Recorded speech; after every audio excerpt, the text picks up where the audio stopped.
Don't forget to check out Rose City merch. It's the perfect way to show your love and support for the show. From comfy tees to cool mugs and tumblers, there's something for everyone. Head over to our website and grab your favorites. The link will be in the description. Back to the show. Welcome to Rose City, the podcast where we dive into the world of the popular novel Rose City by author Karina Q. In each episode, we will be discussing a different aspect of the book, from the complex characters to the intricate plot twists and everything in between. Check out Rose City merch on mystylebykarina.com to stay up to date as we explore unique perspectives and insights on the story. Also, make sure to hit the subscribe button to follow us here on YouTube.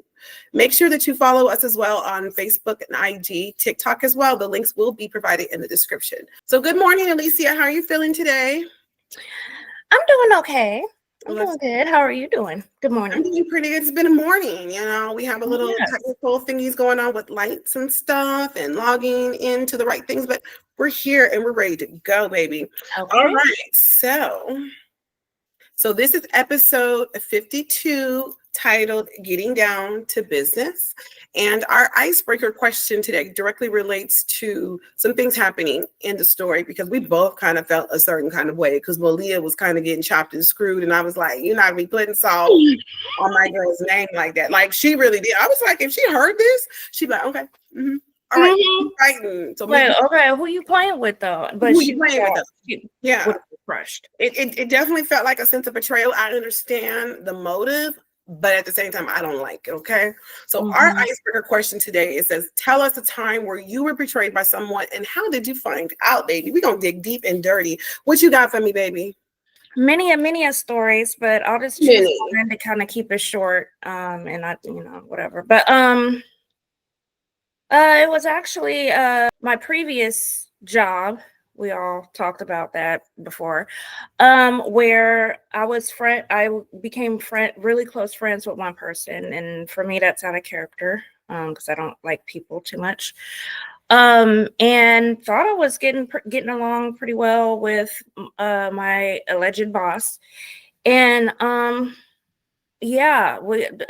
one day, this friend, we're just kind of walking and talking, and they let me know, they're like, yeah, because me and so the alleged boss, we get together and we just go in on you. Like, I mean, we get together, we talk about you, and we go in. But I had to let her know that me and you are starting to get closer, so I couldn't go in like I usually do on you. Oh, okay.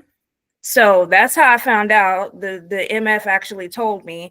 And then now it took about 2 or 3 minutes, but when he first told me that, I was like, damn, like it felt like a betrayal, especially with with him, because I'm like, we talked about all kind of stuff, and even with the both parties, we've talked about stuff, personal stuff, not too deep, but personal stuff, because I'm thinking, okay, we cool. One supposed to be family, the other one, I thought we were really good friends, right? And then they let me know that, and it stung a little bit. I'm a real G, but that stung. It stung. It like a bee sting for a second. And then they're like, yeah, we talk about you. They both said it.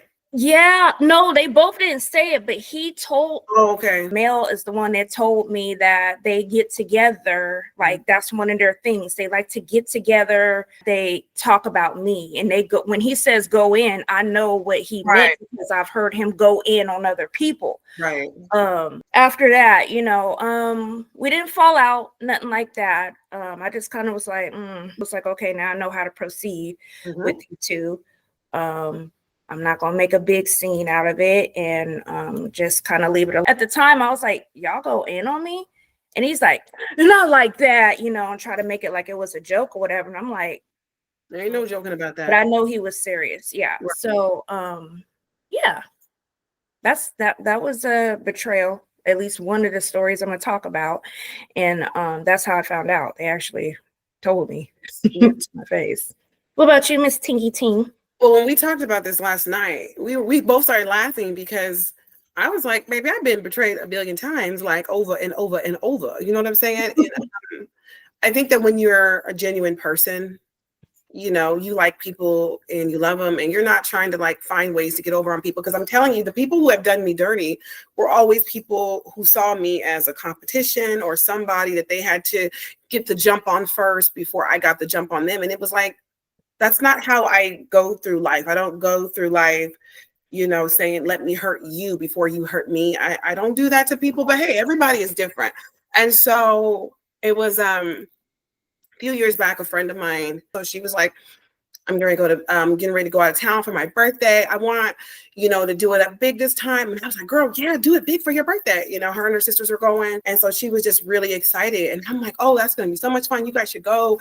Yes, like, girl, you know, just do it. You know, she was like, hey, I was talking to my sisters and I was telling them that we should invite Karina. And they were like, yeah, invite Karina. And I was like, oh, no. You know, this is like a sisters type of trip thing. Like, you guys should just, you know, keep it between, you know, the three of y'all go, you know. She's like, no, my sisters, they really like you and they think that you're really super cool and stuff like that, and you should come with us. And I was like, I don't really know, like, because I'm gonna be honest, at that time I was taking classes. I was like, well, when are you trying to go? Because I was trying to see, like, is it gonna be at a point where I would be like between break and then it makes sense for me to go? And she was like, no, I'm going in the fall. And I was like, oh, okay. And so she was telling me maybe we would leave on like a Thursday. And so in my mind, I was like automatic, like, sounds good, but I'm not going to be able to go because I have a lab on Thursday. I have lecture in the morning, lab in the afternoon. Anybody knows anything about having your labs, like, you can miss a lecture, but you really don't want to miss your labs, because if you miss your labs, it's your job to go and coordinate with another professor to find out if you can go in to one of their labs and they're working on the same lab as you. Then you have to find a team of people. Hey, can I come and join your guys' lab? And it's like, you know, usually it's okay, but then it's like you have to work with this different group of people who don't know your style and you don't know their style, and then you got to make sure that you coordinate to get all of like the data and work on like the report, because every time you have a lab, you have to return like a report about the lab that you did, like your experiments and stuff. And it just was a lot. Like, I would prefer to stay with my group of people that I already dealt with. We already break things up. We know who's doing what. So I was like, yeah, I know it's going to disappoint her, but in my mind, I'm thinking it was going to be in the middle of the semester. So it was like going to be right before like midterms and stuff. And I was like, that's not going to probably be like the best thing for me to do. So let me tell you how the Spirit of the Lord works. You know how you get feelings about people and things are shifting, but nothing particularly happened in that moment. So you want to be that person who's like, I'm getting attitude because something's telling me that a storm is coming, right? I'm able to forecast when people are switching up, when they're changing. I know people talking about me doing stuff behind my back, even when they're smiling in my face. I feel it. I sense it. God just, he puts me on game. That's why I'm never shocked when things go south. I'm like, yeah, God kind of already. I kind of know. Yeah. Holy Spirit told me. Right. We've always been super in tune. Like, you just know, you know what I'm saying? And they could be looking at you and they could be smiling, but something in their eyes is reading, you about to get stabbed in your back, baby.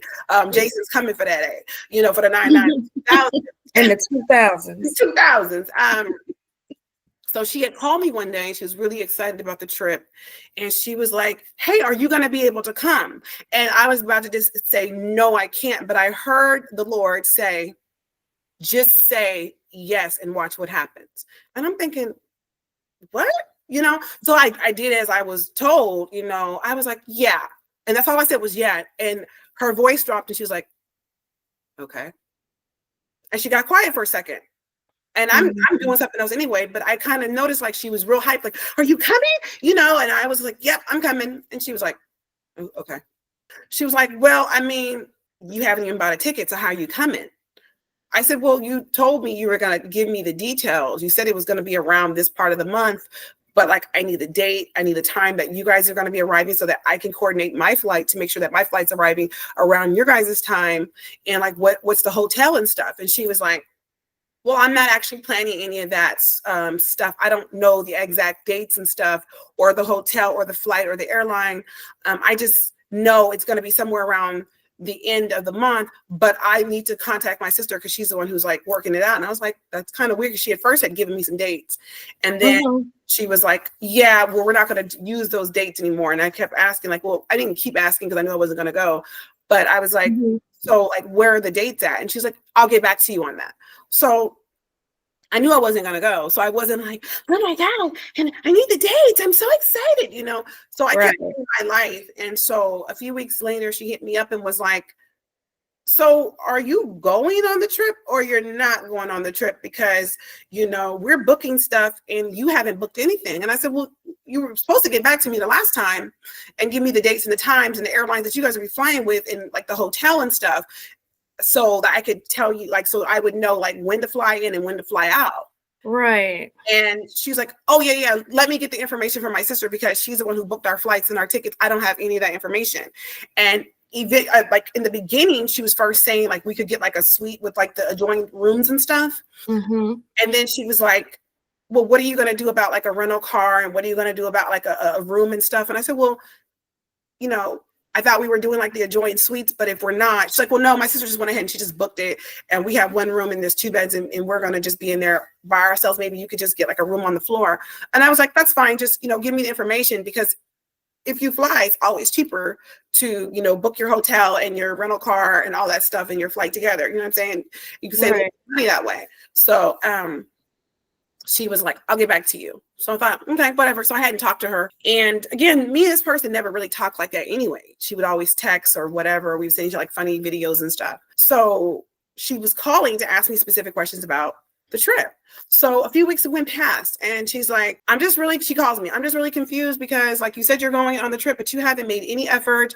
You haven't booked any trip. Like you haven't booked the trip. And I said, do you not remember the last few times that we talked, you told me that you were going to give me the dates because your sister booked the trip for you, whatever, she was paying for everything for you. And you didn't know the dates and the times or whatever, you were going to get back to me. And she was like, oh, yeah, you know what? Let me reach out to her and I'll get back to you about that. And I was just thinking, what is going on here? You know, because I knew, but I knew God wanted me to also see something was wrong with this friendship. You continuously ask me if I'm going somewhere. You ask me like, how come you haven't booked?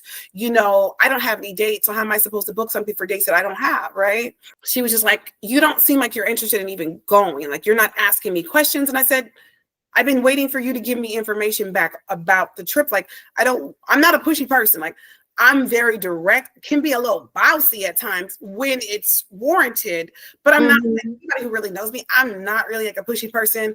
Everything doesn't have to be my way. I'm really like, I'm that person. If you want to go out to eat, it's like, y'all tell me where y'all want to go. Cause I eat everything. I eat Asian, I eat Hispanic, I eat Italian, I eat American, I eat every freaking thing. I eat Ethiopian food. I'm like, as long as the food is good and it's reasonably priced and the place is clean, good service, I mean, I'm down.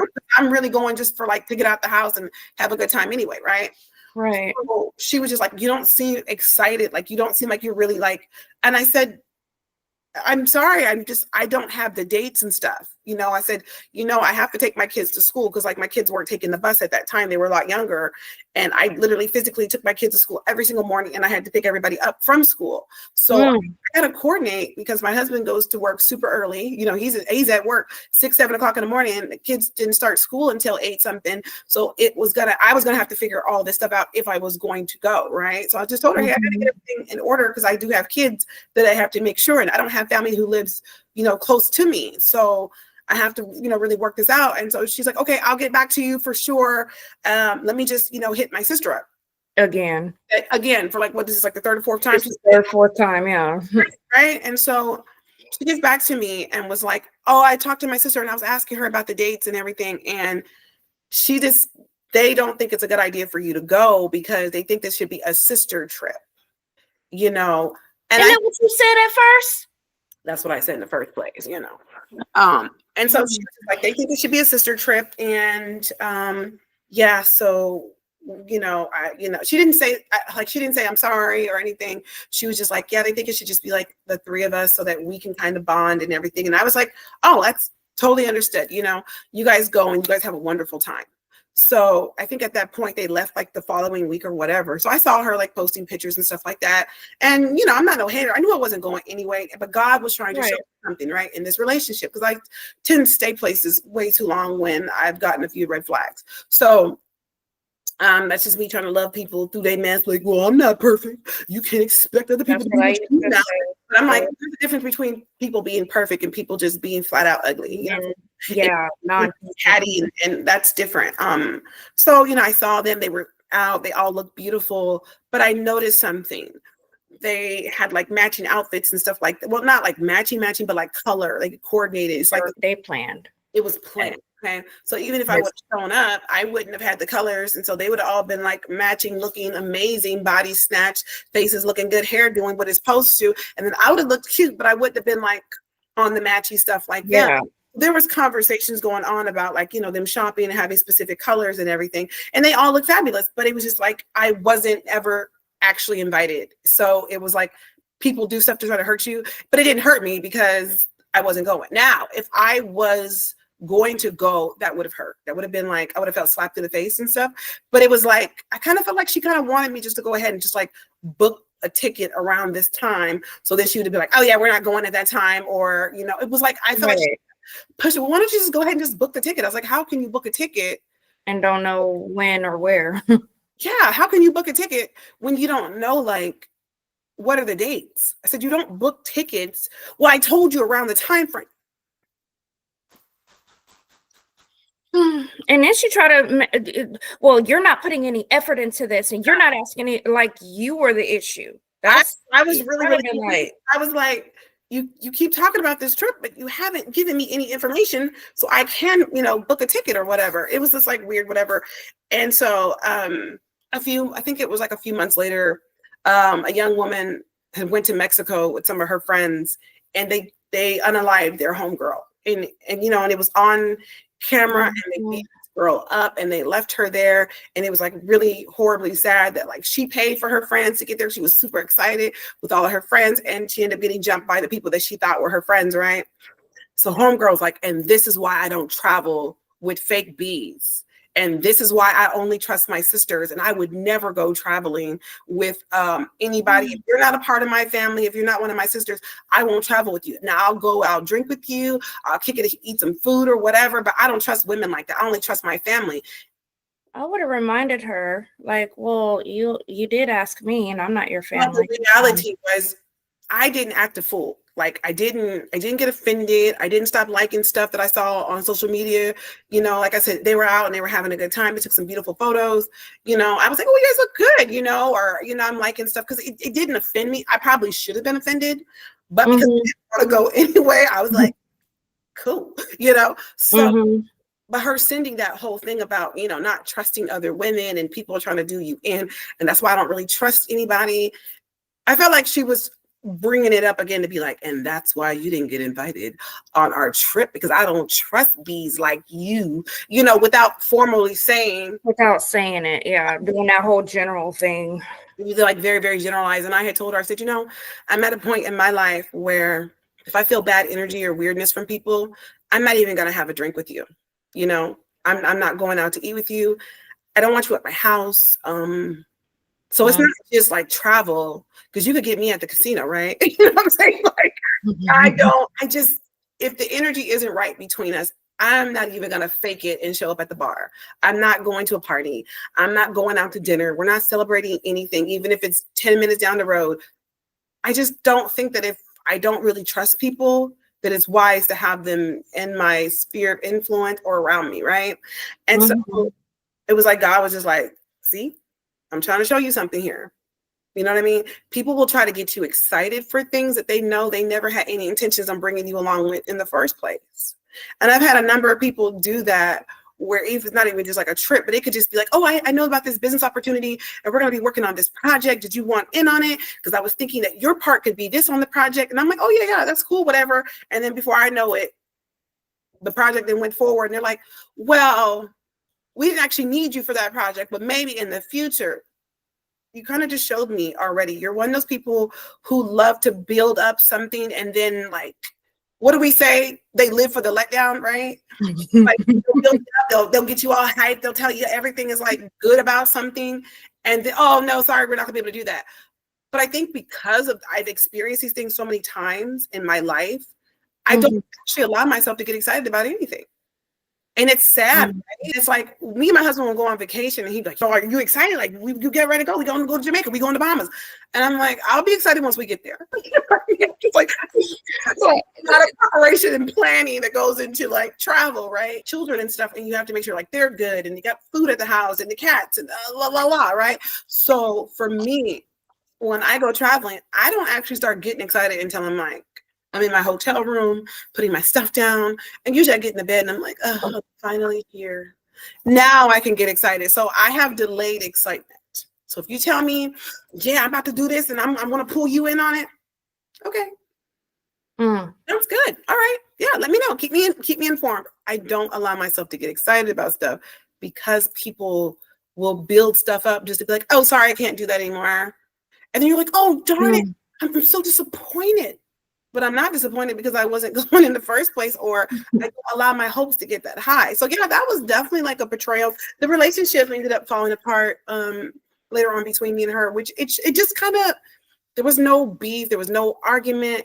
It was like an understanding. Everything kind of fizzled out between us, and it worked out like it was supposed to. Like I have no hate toward her. She's a beautiful young lady. I think she's a super mom. She's a great cook, but that wasn't a friendship for us. God is really showing up. I ain't got no time to be bitter or hurt or angry toward anybody. I'm releasing everybody with peace and positivity in Jesus' name. You know what I'm saying? Because I'm going to the next level and I can't go baggage. So stay over there with it. Stay over there with that. Okay. Stay away from me. But God bless. I wish you was. Yeah. But, you know, and what I do know is that what I'm a type of person, I'm a builder, baby. I build, you feel? So if I'm working on something, if I'm doing something, who want in on this? Like, let's do it together, because that's the type of person I am. I'm not a gatekeeper. There are a lot of people out here who they gatekeep. They don't want to tell you about this. They don't want to tell you about that. That's just not me. I really do want to build with other people who are like-minded. But baby, I know some people will be building that tower with you and taking bricks out. Let your side come crumbling down. You just don't need that. There's a lot of, what did they say? Hurt people hurt people. Get a lot of hurt people in the world. And you got to start dealing with some of that. Some people are constantly in a mode of testing. And I've met many women who call themselves trying to be my friends, but they wanted to know what was in me. So in order for them to find out what was in me, they had to try to test me. They had to try to push buttons. They had to try to be rude or mean or disrespectful because they wanted to know, how bad can Karina really get? The sad part is that's not a side of myself that I let out like that. Because when I become enraged, it's bad. You know what I'm saying? I mean, I'm a whole tornado mixed with a fire, you feel? And that's not a good thing. And so I don't allow people to take me to those places where you can push my buttons. I just know how to disconnect from people, because that's stupid to be out here in the streets fighting. I'm too old for this. Okay. Time to be crushing. Time to be, living out your dreams, not picking at each other like we're 12. And I think there's been moments where I felt like we too old for people to be doing this. I'm just like, at what point do people mature enough where they don't have to do things to try to insult, try to pick at one another? So it's ugly, but it's not necessary. But yeah, that was a betrayal. Again, I'm good. I'm good, baby. We all good in Jesus' name. But yeah, so from the chapter standpoint, Malia kind of got chopped and screwed, and me and Alicia felt some kind of way about it. But at this time, I'll allow Alicia to share some of her thoughts on this chapter, things that stood out, and what happened. What really stood, okay, so we heard from my muscle Russell, honey, muscle Russell, acting up.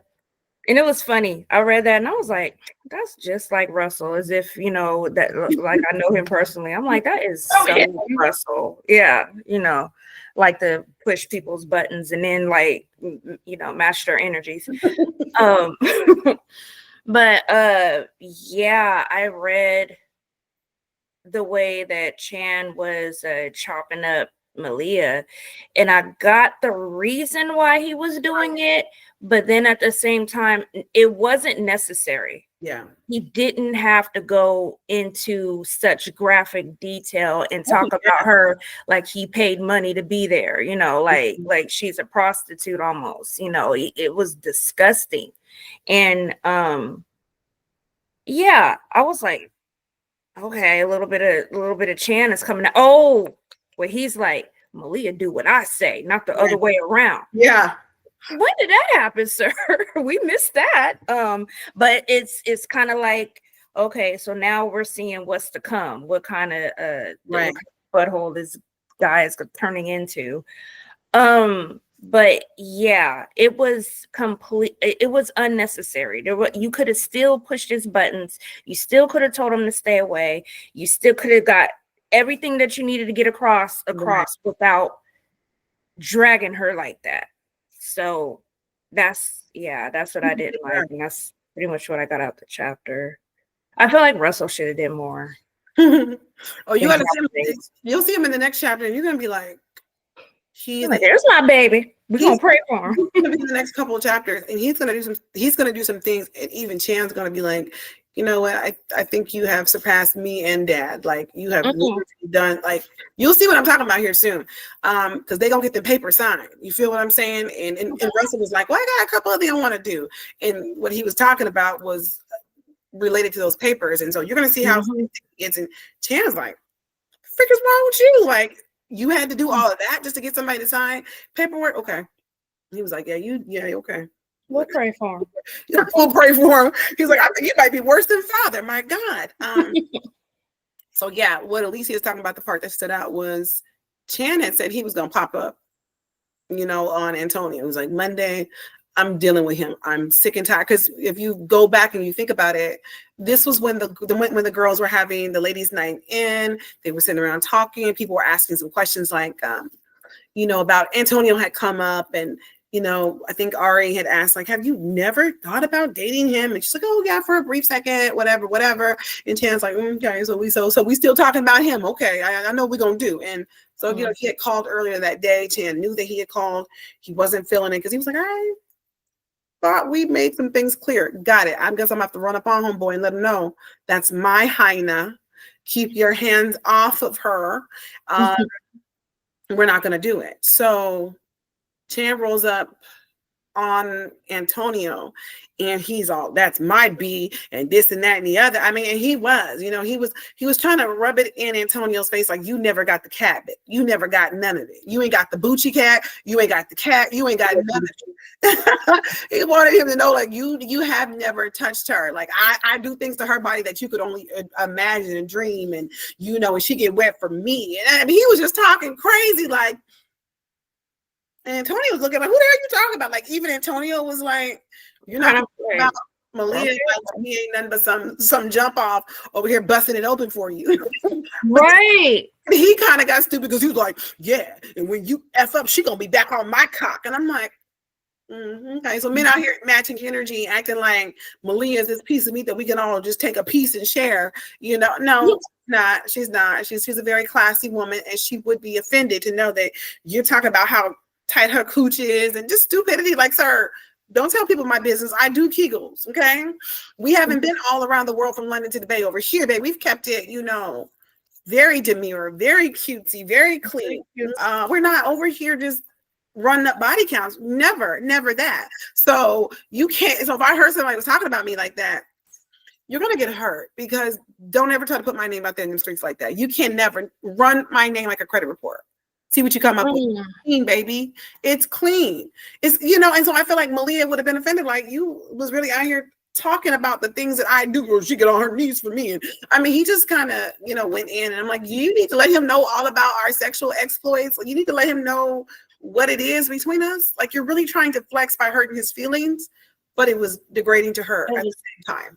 Yeah, and it wasn't necessary. You still could have made him jealous, even if you were talking about her sexually. But to act like you said, like she just busted open, yeah, and she was going out for him, because he was like, yeah, and I got it on the first night, busted on the first night, and I'm like, hold on, she was like, touch her in the car. That's not what happened. There was no. That's not what happened. Nothing happened in the car. They didn't even get a chance to kiss because the phone rang. So I was like, you lied. You lied, bro. You lied. You lied. You lied, okay?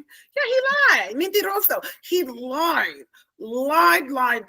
The man's a liar. He acted as if some stuff happened in that car. Nothing happened. He talked about how he made her come at the restaurant. That was true, but it wasn't like he took her to no bathroom stall. Well, it wasn't like, yeah, he penetrated. Well, I guess there was no penetration of her. Yeah. He sucked her fingers and she got mentally, emotionally aroused and was like, because it's been a minute. That could happen. Yeah, but he acted like he took her to a stall and beat it down. Like, that's not what happened. Like, yeah, because I made her come at a restaurant. Like, most people would be thinking, they had sex at the, oh my God. Not some fingers. You see how I'm saying? You see what I'm talking about? You know, people really try to make things be more than what they are. Like, yeah, because I was with her last night. But what happened though? Was y'all in there praying? Or was y'all laying hands in the bed? Like, what? They were having Bible study. You know, okay, come to find out, you really did have Bible study. We was really out here talking about Jesus and salvation and not going to hell, because that's really what happened though. But she'll tell somebody, I didn't. We was on our knees. You right? We was on our knees. I had a pillow on my knees, and you was down on the other side, and we was repenting because it's like the world looked like it's about to come to an end. No, You're right. Lying. Could you imagine? I wouldn't have a man at my house at 2 a.m. in the morning anyway, time I was praying. But I'm saying if he was, hey, we're gonna repent. We're gonna pray at 2 a.m. I'm just saying though, like, people be trying to throw stuff out there, and it's like you're not telling the whole story. You tell enough of the story where people's minds start running with it. Like, so and so came to my house, and they was there for an hour, and then they'd be done with it. And then they let your mind put it. The best lies have a little bit of truth to them. That's what a little bit, yeah. And then for what happens is people's mind run with them. So she was at your house. What happened? She was in my bedroom. What happened? What do you think? I don't think. I'm asking you.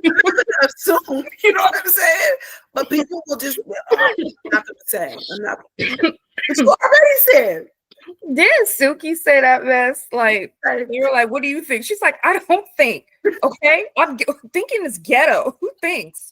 I was like, you know, yeah, I remember that. But yes, I don't think nothing. I'm not gonna be out here assuming things. You could have told somebody to come up in here and pick up this lamp or this TV, and they went to your bedroom, got the lamp or the TV, and jetted and paid you. So you let them tell it, you know, you put a lamp in their room and then put it down on them. They would have left, you know, you let them tell it. So they will though. People definitely will. And I had a friend of mine years ago who did that to me. He lied and told people he slept with me. This guy, I had been around him since I was like 8 or 9 years old. We always said, okay, your cousin, you know, we was like family. And so years later, he told people that he was in love with me. They were like, I thought y'all was family. He's like, well, we're not blood related. And he gonna tell some people, and we even slept together one night. And I'm getting all these phone calls. And I was like 18. I was 18, and my mom was like, what have you been doing? And I was like, what are you talking about? She was like, so-and-so said he slept with you. I was like, what are you talking about? She's like, well, what happened? And so I'm getting a phone call, and when I'm 18 years old and I didn't moved away, but hey, you know, people say what they want to say, and then everybody believes it. And that's just what it is. I'm like, listen, I don't care what nobody thinks or says. If I did something with somebody, I say it. Here I am, almost 38 years old. Anybody got no time to keep on lying and playing these stupid games? Shoot, I'm grown. If it happened, I'll let you know. Shoot, you ask me. You know, you mess with so-and-so? Yeah, that happened. Why? We're too grown to be lying about stuff about what happened and what didn't happen when you was a teenager. That didn't happen, but we told people it happened, and folks wanted to run with it, so that's what happened.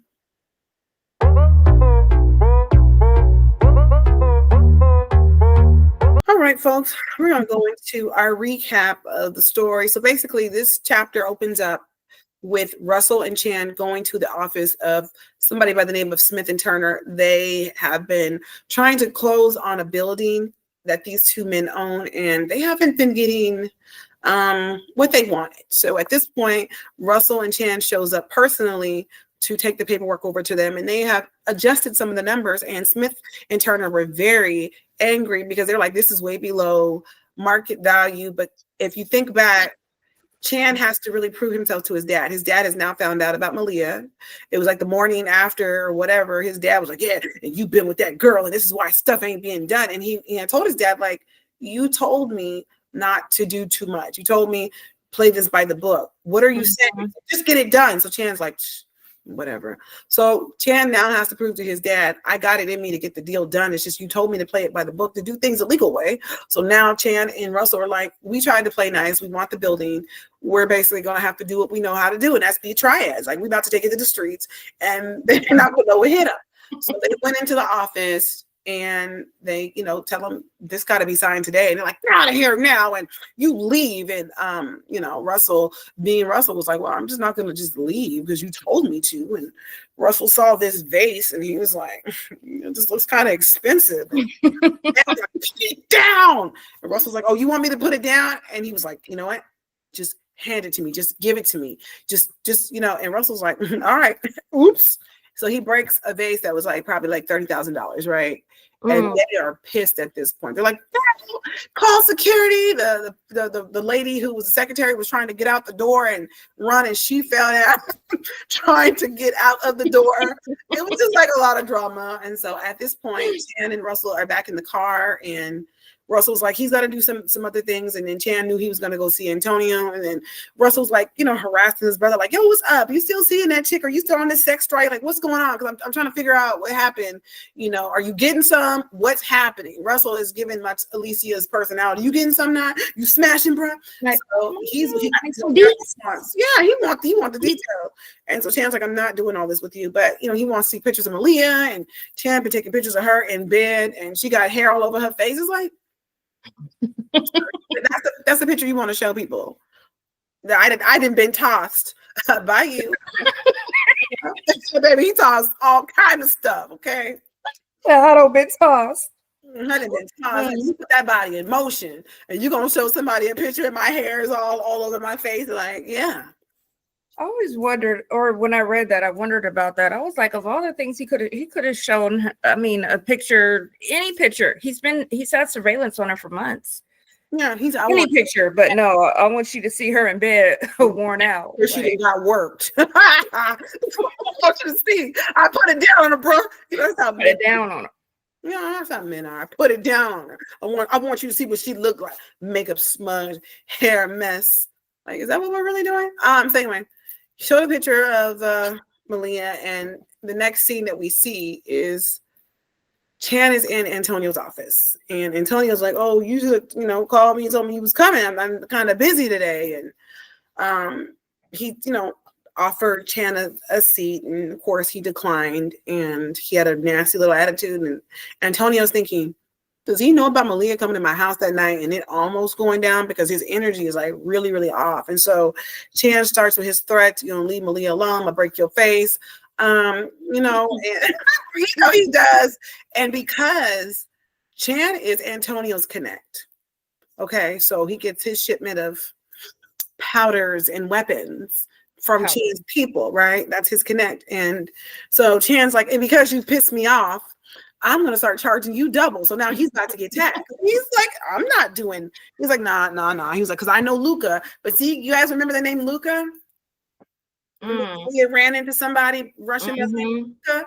And so Antonio was like, I'm not doing this. I know Luca, and I'll go directly to the Russians. And Chan, with his little smug ass, was like, Russians don't do business with black people.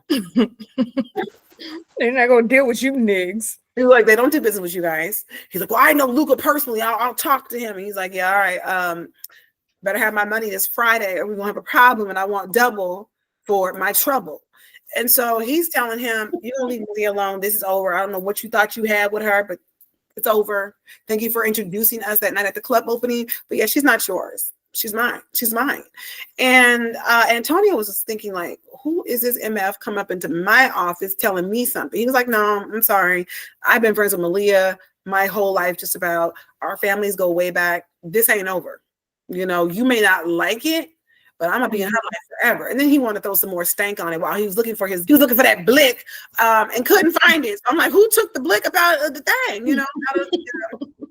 The drawer is gone. It ain't there. So he's looking for his weapon because he's like, this could go south. Because he know one thing. If Chan showed up talking this tough, baby, he came heavy. He wasn't gonna come up in there unarmed. He came in there armed, locked, and loaded, baby. He was like, what we doing up in here? So right. Antonio's talking junk, but he's looking around for the blick.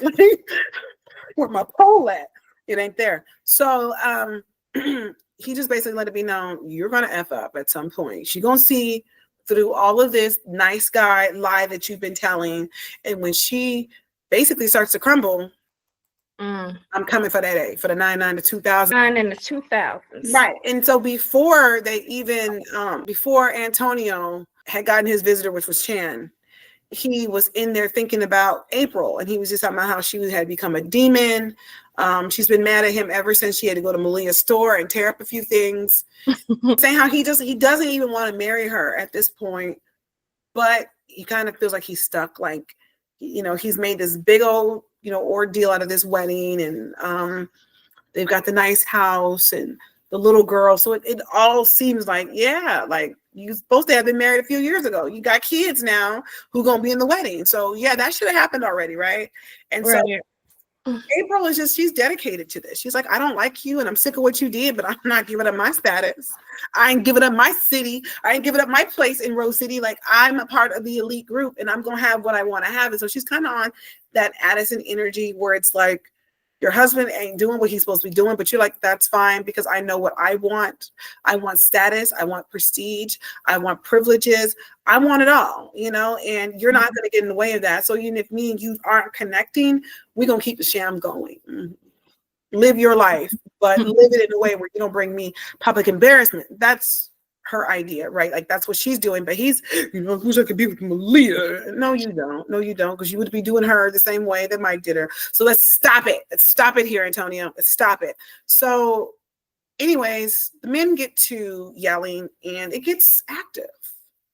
A full-blown out fight happens, and I'm talking about Chan gets the jump on Antonio, and Antonio really didn't even get a chance to fight back the way he needed to. I know he got some. I know he got some squabs in him. I know he got some, but he lost his footing, fell back, and busted his head on that shelf, and I feel like that's really kind of what took him out. And then Chan was like, "Well, I'm about to take all kind of liberties," and he just drilled that face. I mean, and he just was like an animal. He just lost control of himself. And stop beating him, just kicking him, just like. So when keeping it real go wrong. Yeah, when keeping it real goes wrong. Chan beats this dude down really bad. There's blood everywhere. He's got blood on his shoes, got blood on his face. So now at this point, Chan's shaking. He's like, oh my God. Like, he knew something was gonna happen, but not to this degree. At one point, he's like, wait a minute, is he even breathing? So he kicks him one last time in the stomach to be like, let me see, right? And Antonio doesn't move. To see, like, is he breathing? And Antonio just is like not there. And so now Chan's like, oh no. He's like, I mean, I meant to like slap him around. What a case. He's like, I meant to slap him around a little bit, but I wasn't trying to unalive him. And he's like, oh, So now Chan is like, you know, and so that's where the chapter ends, where Antonio is laying down a pool of blood and Chan is thinking, I think I took him out. I think he's gone. I think he's gone. So left on a cliffhanger, but we're gonna find out what happens. I mean, I'm like, did anybody at the office hear the ruckus going on? I was thinking that. I'm like, okay, was the office empty? Like, so that is the recap for this chapter of Getting Down to Business.